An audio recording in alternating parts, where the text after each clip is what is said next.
YouTube Mazik going the Goat House is back. We're back with some more free agency grades. We don't have a lot to grade in this video, but we got some big ones that went down, so I thought we'd hop on and give the people what they wanted here. We had Za'Darius Smith sign, we had Myles Jack sign, and we had Big Von Miller sign. We have a couple other small ones to go over as well, but those are the big three there. Obviously, the Von Miller one just happening a little bit ago, pretty wild, so we'll break it down and grade it. Live thoughts, news, rumors, and more on our Twitter. If you're not following it, you're missing out. You guys know the drill at GoatHouse NFL, link down below. Like, subscribe, turn notifications on. We have a bunch of these free agency grade videos up. The description includes which players are in those videos to kind of help you guys out there. So check out all those videos. We much appreciated. Join us for all the upcoming videos. Cannot wait for the NFL draft. There's still a lot of free agency left as well. Deshaun Watson madness, that should hopefully come to an end soon. Here's our Twitter. There's a lot of updates on here. Check it out. So the first one we're going to talk about is the first that happened out of the signings we're going to discuss. Za'Darius Smith, who was cut by the Packers. Packers looking to clear some space. Obviously, that was why he was cut. Signs with the Ravens. He actually used to be on the Ravens. Signs 4 years, $35 million, $8.75 million per year. Was a max value of $50 million, so even up to that, it's a 12.5 per year max value. Yeah, this is a really good deal. I'm just shocked about this one. I think this is the best signing of free agency so far, so we'll go ahead and slap that A+ on. I was thinking about making a graphic with a bunch of pluses, but we're keeping it realistic here. A+ is the highest, all right? So the Ravens get the A+. I'm a big Za'Darius Smith fan. He left the Ravens, and the Ravens always ran that unique scheme where their pass rushers aren't actually rushing the passer as much as, another team's pass rusher. That's kind of the Ravens, how they ran things for a while under Don Martindale. He's gone, obviously, so they're kind of gonna go a little more traditional route there. But Za'Darius Smith goes to the Packers. He tears it up. He absolutely tears it up, and why I like him so much is he's one of those rare players, and there's more and more of them these days, but one of those rare pass rushers that can rush from in a line from multiple different spots. They can do different things. Typically, those players create for their teammates. They help their teammates, guys, feast because of what they're doing pre-snap and what they're able to do during the play as well. But he's one of those, so why is he rare? He's one of those players that do have that and then have the production on top of it. Not too many guys can kind of get that production on top of it. So I'm a huge fan of those types of players. I think Melvin Ingram was kind of like the first guy to be like that. He's maybe declining now. Bud Dupree's kind of like that, and now we have Micah Parsons, who's very, very similar now too. So I'm a big Za'Darius Smith fan. The Ravens going to allow him to rush the passer a bit more than when he was there last. I think he's going to be productive. I think he helps the young players around him, which would be great here. It's an extremely cheap deal. I would have liked signing Za'Darius Smith for a very expensive deal too. So this is ridiculously cheap. I'm wondering if I'm hoping for the other team's sake that he kind of took a discount to go back to Baltimore, which sounded like he wanted the bag, though, when we were talking about him with the Packers. They were trying to work out a long-term deal to save money now but get him the long-term extension, but he was kind of asking for top dollar, so they cut him, extended Preston Smith. So other teams missing out. Thought maybe he'd end up in the Chiefs. The Chiefs desperately need more pass rush, especially with the other AFC West teams making moves. I heard the Cowboys were in on him after they missed on Randy Gregory, and then Von Miller's price. We'll talk about Von Miller was going up. So other teams missing out here. Huge win for the Ravens. This is easily my favorite deal of free agency so far. Another thing is people are talking about him. They're almost labeled. It's weird. They're almost labeling him like injury prone. He was hurt last year. There wasn't too many injuries before that. There's nothing really to be super concerned about. If he gets hurt again this year, then okay, then we'll get concerned. But there's nothing. I think you got some people acting like he's a guy that's going to get hurt every year, and he's gotten hurt every. That's just not the case. So I'm a little confused by that as well. Worth the little risk that there is here. I just love this deal. So Ravens, it's a great job by the Ravens. They're out there getting better with their coverage and their pass rush. Let's see if they can kind of get their run stoppers back together, hopefully on a cheaper deal because they've been very good stopping a run. So, Yeah, a guy like Martindale's a good defensive coach, but maybe, it looks like this is kind of working out because they're able to kind of go and get things they weren't getting before, and they're improving on things that they were kind of weaker on before. So I like it. I like what they're doing here. Next up was Myles Jack. Remember, he got cut. It was kind of surprising, but then you sit there and think about it with the Jags. Remember they recently switched to more of a 3-4. They give different looks, a little bit of a multiple defense, but really feeling like they're going to go more 3-4. I think they're trying to replicate what the Buccaneers defense is doing over there. 3-4, maybe some little bit more blitzing from the inside. So they kind of just don't view Myles Jack as a fit, and he hasn't been when playing inside linebacker. He hasn't been that great. Kind of was better when he played outside, more of the 4-3 looks. So they moved on from him. So really thinking about it, my point is, I guess it somewhat makes sense, but a good player on the market there. I'm really surprised. So the Steelers get him. Really surprised he went to a 3-4 team because kind of the whole thing was we've kind of all learned that he didn't really fit inside linebacker, which the off-ball linebackers playing a 3-4. It really felt like, maybe go be a weak side 4-3 outside linebacker. So I was surprised the 3-4 team signed him because obviously he's not going to play outside linebacker in a 3-4 because that's TJ Watt, that's Alex Highsmith, that's a pass rusher, so he's going to play inside linebacker. So I do question the fit a little bit. I believe because they got Joe Schobert, a guy to, a linebacker that can play inside but also can drop in coverage a little more. So, and he wasn't too great last year. I know Devin Bush wasn't either. He needs to step up. So I guess they go and get a guy to kind of play that role. He can drop in coverage. He can do different things. And I really do like Mike Tomlin. I like his ability to develop. I'm a huge Mike Tomlin guy, and I like his ability to develop. But the linebackers haven't really, because Schobert, I don't know if he really worked out. It wasn't terrible. But Bush, for some reason, I guess injury maybe affected him because he's not looking as promising as he did. So you start to question them trying to figure things out at linebacker. They bring Brian Flores in. Maybe like the way Brian Flores used Jerome Baker. So I'm starting to kind of talk myself into this a little bit, even though I really wanted him to go to a 4-3 team. I don't love the fit. I guess that's because I'm kind of talking myself into not hating it at all. I just don't love it. 2 years, $16 million. It's only $8 million per year. I mean, it's kind of a lot of money for a guy. It's some questions there. I'm going to give it a B there. Again, I don't love the fit. I think they'll figure out a way to make it work. Yeah, I'm kind of like a Jerome Baker that Flores had in the Miami defense, possibly $8 million per year. So it's a likable one because it's kind of somewhat of a bigger name and a bigger defense that added another good coach in Flores, of course, and Mike Tomlin's fine running the show there.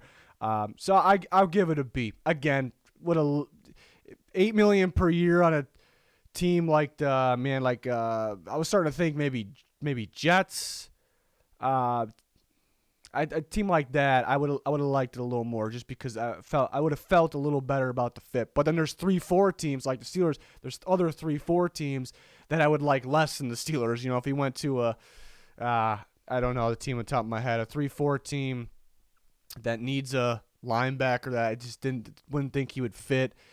I wouldn't really, the Raiders are moving on from linebackers and they're going to a 3-4. So if you went to the Raiders, I wouldn't have really liked it. I probably would have liked it less than going to the Steelers, even though the Raiders got just an example. They got a good defensive coach over there. So I give it a B there. It's an interesting one. I know it's kind of a bigger name, so fans kind of get hyped up a little bit. But sure, it's always something to get excited about. So now the big one that just happened a little bit ago, Von Miller.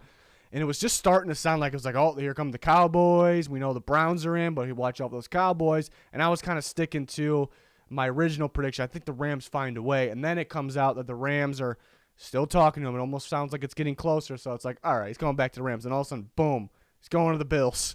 So it was pretty wild. We knew the Bills were in on Chandler Jones. The Raiders swooped him few hours ago, maybe a little more than a few hours ago. So I guess it makes sense. And maybe they're in on a guy like Danielle Hunter. We heard that trade-wise. So they're looking for a big-time pass rusher because they're looking for that kind of that last piece of the puzzle. So they signed him 6-year, $120 million. So there's a lot to go over here with this because so right away you see that. I'm like, whoa. I think everyone was 6 years. He's going to be, 33 years old. $120 million is a lot of money. He's a very good player. Just won another Super Bowl. So that's pretty surprising. People kind of ripping him on that.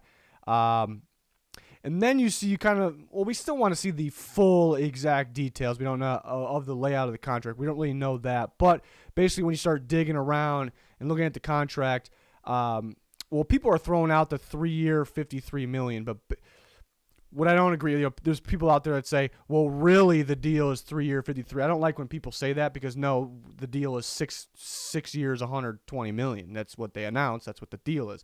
All right, so you can't just pick, all right, no, it's actually this, what I want it to be. But the 3-year, 53 million, basically that means, so after the first, we still got to see the layout, but after the first 3 years, they're going to pay him 53 million, and then there's a potential out. That's the thing though. You're not. Again, we got to see the full details, but you're very likely not going to get out for nothing. There's going to be some dead cap, but probably not a lot of it. So there is a potential realistic out. I'm pretty confident with after the 3-year, $53 million, we're at 17 point whatever per year, and then the next 3 years is going to be more than 20 million per year. And the Bills can choose: do we keep riding with them? Do we rework this deal? Whatever, So. Again, the actual deal, I will see people say that the actual deal is 3 year. No, that's not the actual deal, but it's part of the deal. That's a good thing. It is a good thing, but it's not the actual deal. The actual deal is six years, 120 million. We'll just see what the Bills decide after the 3 years. But that's kind of a good thing to have in there. Kind of have that insurance, and you're only paying 17. Well, not only, but 17 point whatever million in the first 3 years. So.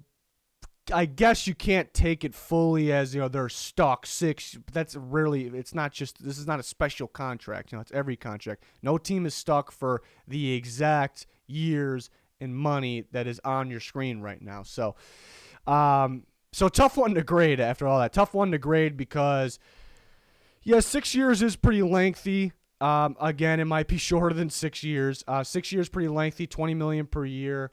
Which Von Miller is going to show up because at the end of last year in the playoffs, I mean, he's worth 20 million per year. He did get a little quiet for a bit there. I think we forget that he's had some injuries the past couple years as well, too. So that's a little not concerning, but that's a risk of it as well. So that's kind of the downside. It's a little lengthy. And the reason they made it that lengthy is to spread the money out. So they can do the 17.5 million per year early on. And it is pretty pricey. So that's kind of the downside.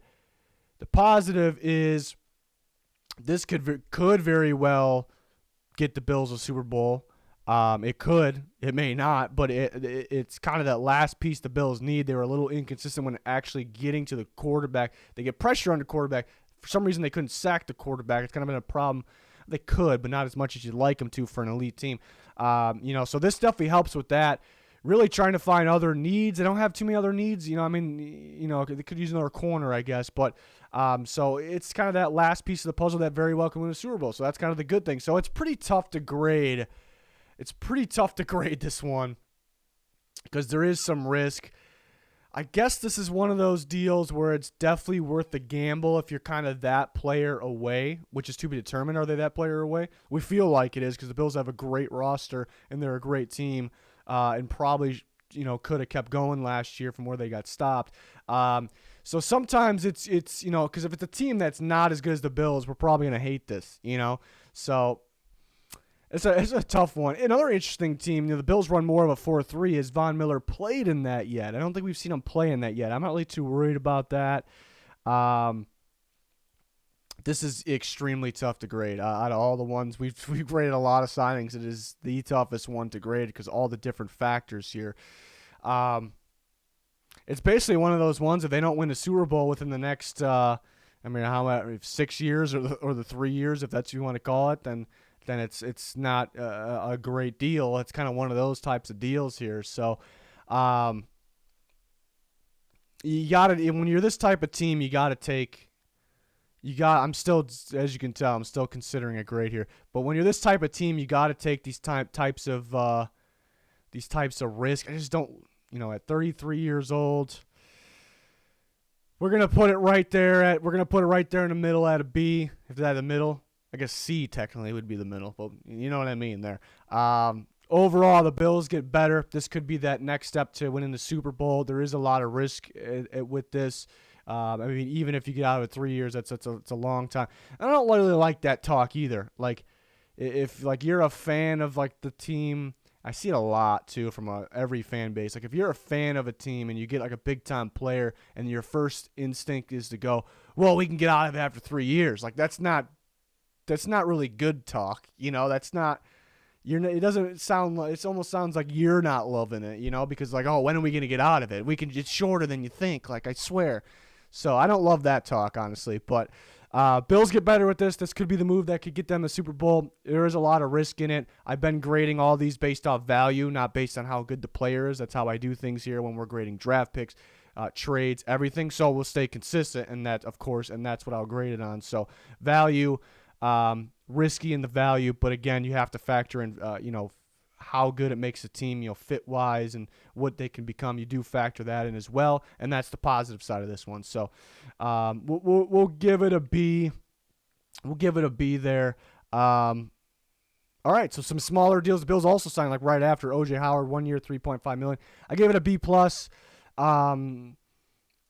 Low risk. I know the Bills could use that money because it's basically a 3.5. It's probably not that much, but cap hit for this year. So that's something, that they could use. So they thought they needed another tight end to pair with Dawson Knox, O.J. Howard. It's a tough one, though, because if O.J. Howard kind of gives you what he has been giving you, and he was hurt last year, but then he's not, even if it's cheap, he's still not really worth it because he hasn't really given us any of anything, but I like the upside here in the Bills' offense with Josh Allen, so we'll give it a B+.